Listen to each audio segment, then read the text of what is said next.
and welcome here to Talk FCB, and welcome back to the channel, guys, to each and every one of you. And I am sat here right now full of joy. I have got a smile from ear to ear. That was incredible. That was absolutely mind-blowingly good from Barca. Genuinely, in that first half, I didn't know what I was watching. In fact, actually, I thought I'd gone back in time. I thought that I'd gone back to October. The Hansi Flick team, the Barca team that we saw destroy Bayern, then destroy Real Madrid. We ran it back.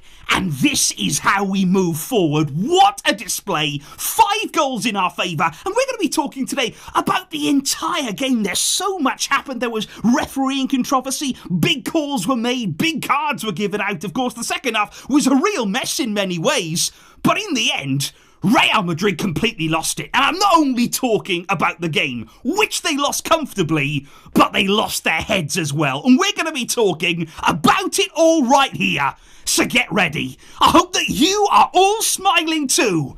All together now.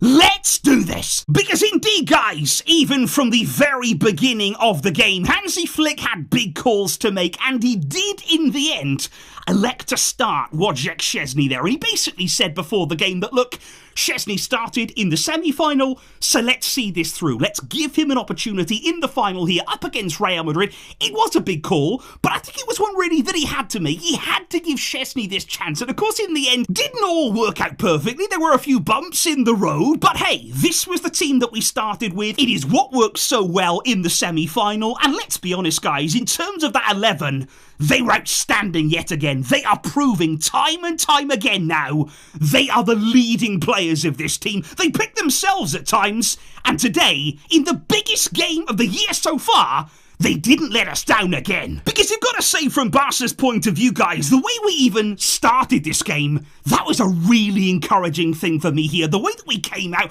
we enjoyed, we embraced the occasion, a final against Real Madrid. I think we all saw it as an opportunity. We weren't daunted by that. And the way we started was outstanding. Lamine Yamal, even after just 1 minute of the game there, very nearly opened the scoring. Cutting in on that left foot, he was incredibly dangerous today, wasn't he, Yamal? Every single time that he was picking up the ball, Real Madrid, they didn't know how to deal with him. They didn't know exactly who should be picking him up at any given time. He was always in space, always finding pockets here, and Courtois early on had to deny him low down to the right-hand side there. Very nearly ended up bottom corner, and then we had another chance straight after that one. Gavi it was with the cross, and Rafinha coming in with his head, and it wasn't the last time that we were going to see that in this game there. Again, a really powerful header down on goal, and it was Courtois yet again. If it wasn't for him, Real Madrid there could have been 2-0 down just minutes into this game.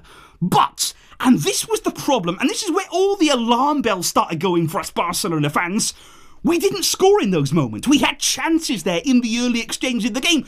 We didn't score, and we'd seen this played out so many games before where we had chances, we had momentum, but then Real Madrid hit us on the counter-attack, hit us hard. There is a suspicion of a foul there from Vinicius Jr. there on Marc Casado. You know, you can debate that one in the comments whether it was or wasn't a foul, but once Mbappe gets the ball, I mean, we don't really do enough there. He's allowed to run and run and run, make up so much ground. We know that he can do that with ease. We know this is really where he's at his best. You know, when there's space opening up, he does really, really well. Moves away from Barca, finishes across goal, and Real Madrid have the lead. And I think in that moment, Mbappe, you saw the big exuberant celebration. It was almost as though, I'm here now. Don't panic. Don't worry. I've got the goal. We're going to be okay. And I think Real Madrid almost maybe relaxed then. But what I loved about Barca here is that they thought, okay, it's not ideal, you know, it's not good that we conceded, but their heads never drop. Now that is really important. Looking at our season, looking at the way we want things to go here under Hansi Flick,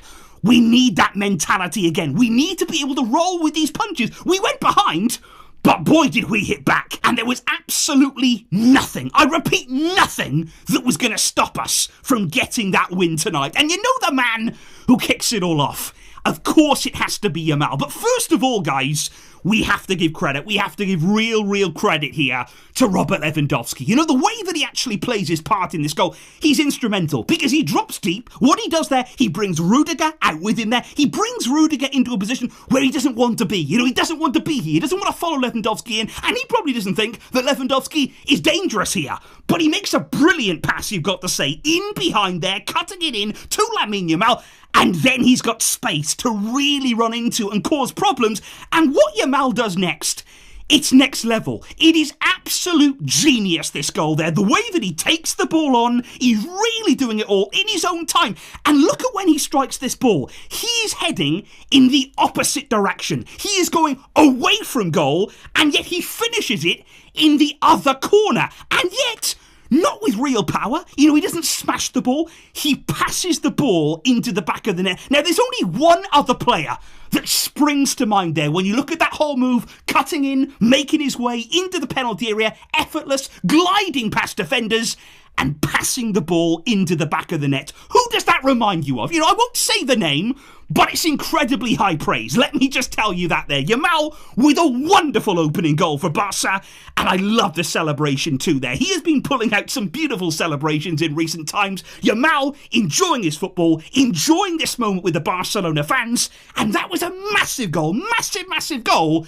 to get us right back in the game. However, guys, at that point though, we did have a bit of a problem that we needed to deal with. And today, we did have a few obstacles that we needed to overcome. You know, Inigo Martinez here goes down injured. We know how instrumental he's been this season, how consistent he's been at the heart of our defence. And there, having to remove him in the first half through injury, it's not ideal for us. You know, Araujo comes on, and of course we know all about his future right now. We all know about the rumours that have been swirling around. I didn't expect him really to be involved today, but he was forced to come on there. So Barca had to overcome adversity today. Lots of moments where maybe we didn't plan for it, but we made the best of the situation here. And up next, it's a clear penalty. You know, there's no doubt about that here. And I actually can't believe this had to go to VAR. I mean, that's extraordinary. Gil Manzano doesn't see Camavinga just take Gavi out. It's as simple as that there. The ball is high. He goes in really high with his studs up, and he makes a clear contact with Gavi. Why on earth was that not given on the field there? Luckily, it went to VAR. Luckily, we got the decision in the end.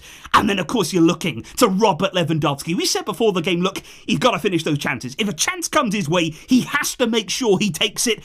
And this penalty, it was absolutely perfect there. Big pressure on the moment, 1-1 in the game. He steps up and dispatches it past Courtois, which isn't easy, by the way. You know, Courtois, top goalkeeper, makes many fantastic saves. So to beat him there from the penalty spot, really well done from Robert Lewandowski. But guys, the third goal from Barca, I mean, I was shell-shocked. You know, I'm a Barca fan. I'm a massive Barca fan. And even I was flabbergasted. You know, I did not see it coming. You know, it was incredibly fast the way that it all happened. If I was a Real Madrid fan, that probably would have knocked me on the floor. I mean, the way that this move happens, it's unreal here. Koundé on the right-hand side. The pass that he plays over to Rafinha, it's a bullet ball there, right in behind the Real Madrid back four. It's a wonderful pass into a perfect area. And Rafinha then, it's all a million miles an hour. He's on the end of it. He is powering a header past Courtois.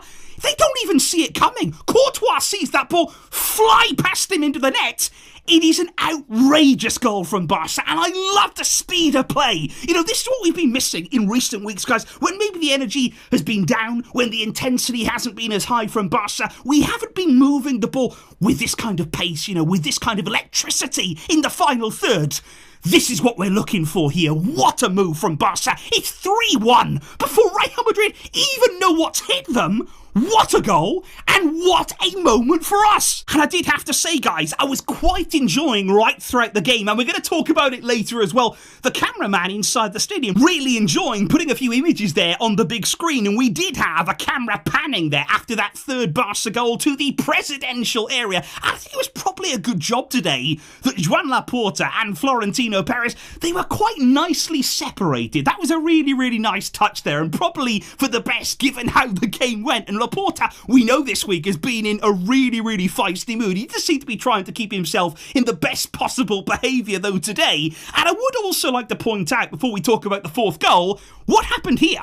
Because Lamine Yamal beats Camavinga, who, let me say, is on a yellow card at this point in the game. He beats him in a dangerous area. Camavinga, with no intent on playing the ball, absolutely no regard for the ball at all. He grabs Yamal with both arms, and it's a pull of the shirt. Now, in every other instance I've pretty much ever seen, that is a stonewall yellow card. It is a guaranteed yellow. If you pull a shirt, if you pull back a player without any attempt to play the ball, it's a clear yellow card. Now, that has to be a second yellow. There is no ifs, there is no buts, there is no maybes. Camavinga, before half-time, should have been sent off. And, of course, he was not.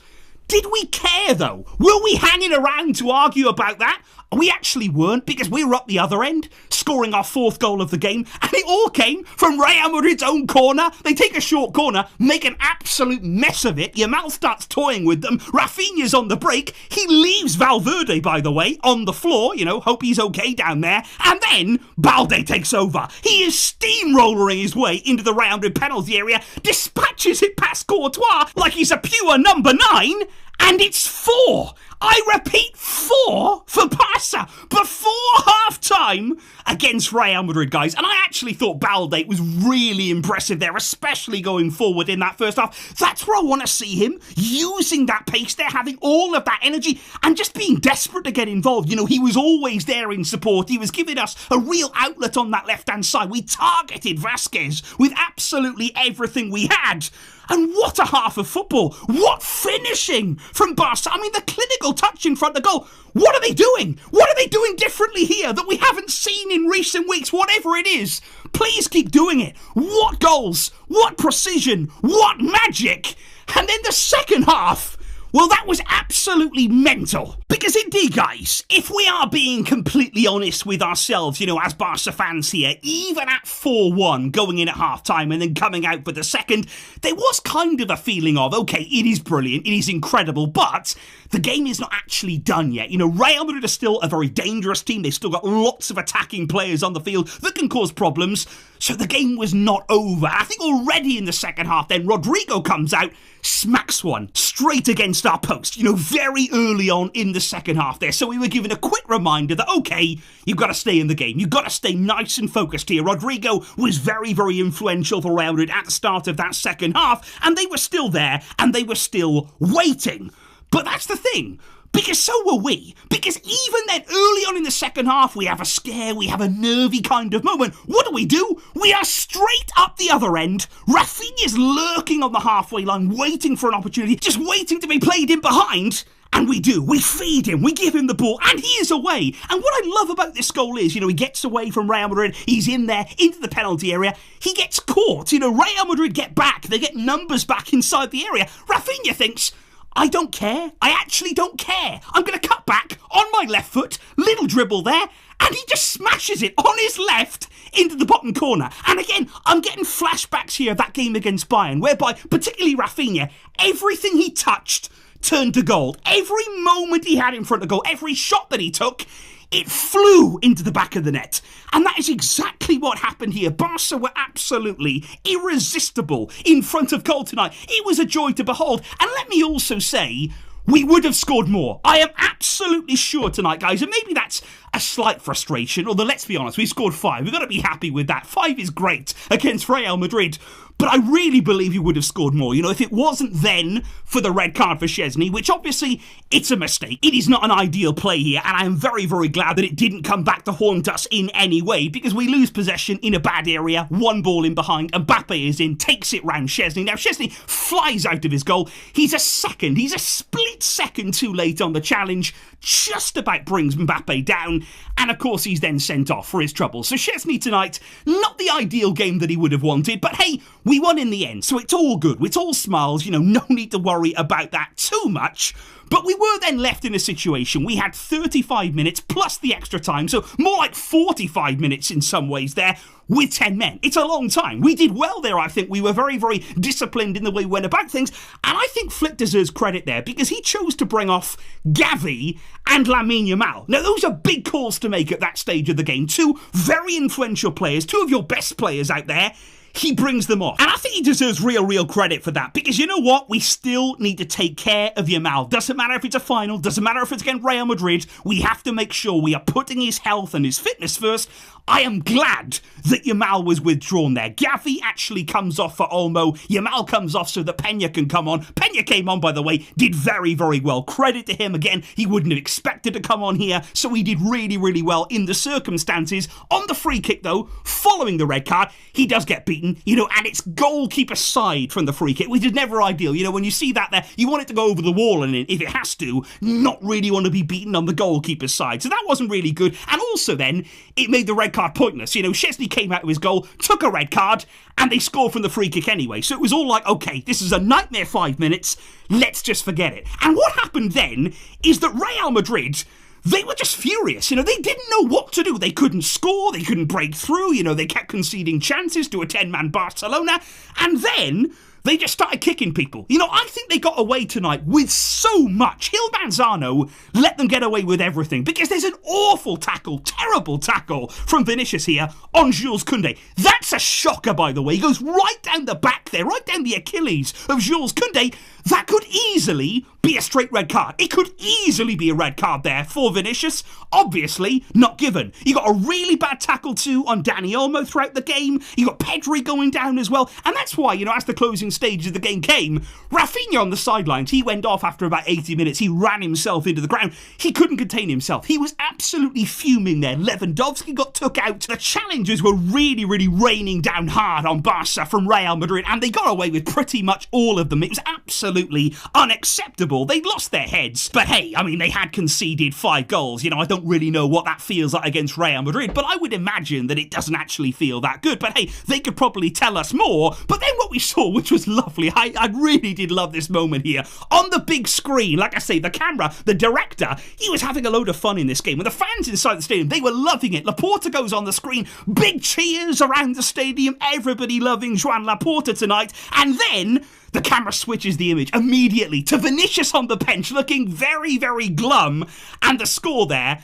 at 5-2. And then the crowd really start booing. It was pure entertainment, it really was. This is the stuff of dreams right here. And honestly, guys, Vinicius, he went off after 78 minutes or so. Was he on the pitch that long? Genuinely, I'm not even being funny here. I genuinely barely saw Vinicius tonight. Really ineffective game from him, you'd have to say. And I thought tonight, if you're looking at one Real Madrid player who was particularly poor, Tchouaméni, he was absolutely dreadful. I don't want to talk too much about the opposition here, but he had a nightmare game tonight. We really did target him, and to great effect. Barca got a lot of joy from that. And again, you've got to credit Hansi Flick. He came with a game plan, came with a clear idea of what we needed to do to win.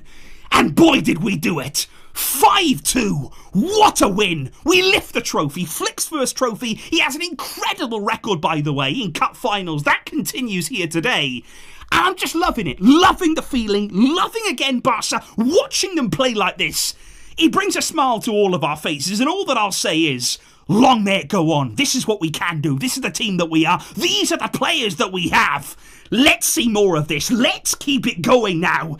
And do not let the others back in. We know that we can come out on top in these games, in the title race, in Europe as well.